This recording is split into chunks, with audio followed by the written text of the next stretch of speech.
A man enters the restroom and pulls out 2 bottles of murky water from a plastic bag. Along with a ball of string, a pack of cigarettes, he wraps the string around the necks of the bottles, hanging them in a crisscross pattern. He then takes out a cigarette, breaks off the filter, and empties the tobacco. Using a match, he carefully inserts it into the cigarette tube and attaches it to the string. He lights the match, setting the cigarette on fire, allowing it to burn on its own. To avoid harming any innocent bystanders, he locks the door with a screwdriver. He then walks across the street to a phone booth, waiting for the explosion.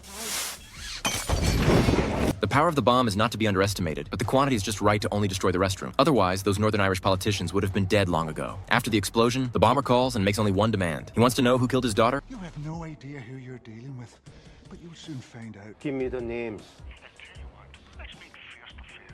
Guan Yuming was originally the owner of a Chinese restaurant in London. That day, he took his daughter to a clothing store to pick out a dress for her graduation party. Little did he know that terrorists would detonate a car bomb. The original target was just the bank, but the explosive power was so great that no shops around the bank were spared. His daughter also died in this terrorist attack. After the explosion, the Metropolitan News Department receives a call from someone claiming to be from the LA organization, taking responsibility for the bombing. The action code is Phoenix, and they say that all banks in London are their targets, striking at the accomplices who openly support the British government's illegal occupation of Northern Ireland. The peace agreement is in jeopardy. They immediately contact the British and Northern Irish politicians to clear things up. Hines asks him to provide clues about the terrorists as soon as possible. This movie is called London Has Fallen. Due to copyright issues, I can only show you this much. If you're interested, you can check out the original film.